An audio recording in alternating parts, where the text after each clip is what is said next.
Kamakailang inakusahan ni dating Ako Bicol Representative Saldico si House Majority Leader Sandro Marcos na responsable umano sa mahigit 50 billion peso budget insertion mula 2023 hanggang 2025.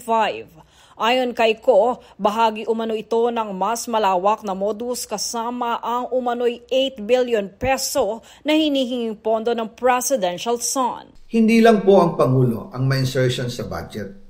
Pati po si Congressman Sandro Marcos, meron din pong pinapasok taon-taon. Noong 2023, may 9.636 billion pesos. Noong 2024, 20.174 billion pesos. At nitong 2025, 21.127 billion pesos. Lahat-lahat, ang kabuuan ay 50.938 billion pesos. Giit pa niya may mga kontraktor daw na naka-advance na kay Marcos kaya umano nagkaroon ng pressure sa pagpasok ng pondo. Maraing tinanggi ni Sandro Marcos ang paratang at sinabing pawang kathang isip at bahagi ng destabilisasyon ang mga akusasyon ni Ko. Iginiit niyang inalis si Ko sa Committee on Appropriations dahil sa umano'y walang kabusugang korupsyon nito. Binansagan pa niya ang dating kongresista na umiiwas sa hustisya at nagkakalat ng kasinungalingan mula sa ibang bansa. Mula naman sa Makabayan Bloc, iginiit nilang dapat imbestigahan ng buong linaw ang mga aligasyon sa budget insertions dahil seryoso at malawak ang implikasyon nito sa pampublikong pondo. Nananawagan sila na huwag baliwalain ang mga akusasyon kahit sino pa ang sangkot, kabilang ang mga pinakamataas na opisyal. Idiniin nilang dapat maging bukas ang Kongreso sa isang malaya at transparent na investigasyon. Ayon naman kay Representative Antonio Tino, hindi dapat pinapalampas ang mga aligasyon, lalo na kung may pattern na ng anomalya sa flood control at infrastructure funds. Nagtuturo na mismo sa Malacanang at sa presidente mismo, no, na may direktang papel sa insertions at kickback sa infrastructure projects.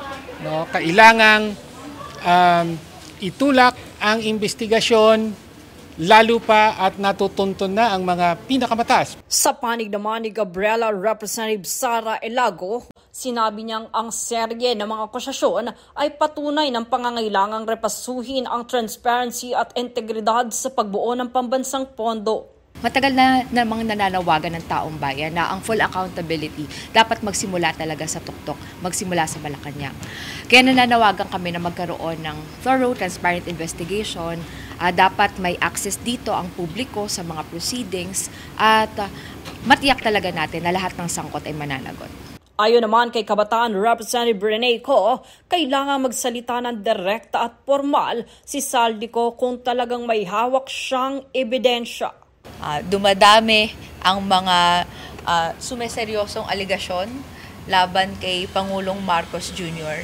Pero ang mga mismong institusyon na dapat nag-iimbestiga ng malawakang korupsyon ay pilit na pinapatigil ang pananagutan at investigasyon sa Malacanang.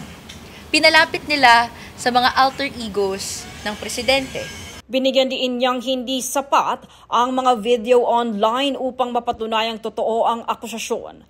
Para naman kay Representative Laila de Lima, mukhang may ibang agenda ang paraan ng paglalabas ni Ko ng kanyang mga pahayag. Pero kung ganyan-ganyan lang kasi na mga video, tapos may warrant of arrest na nga, and then kailangan, kung talagang he has the truth, he holds the truth, and nothing but the truth, ay kailangan bumalik na siya dito at panindigan niya at ipalabas at ipresenta ng maayos sa tamang tribunal, sa tamang opisina or authority.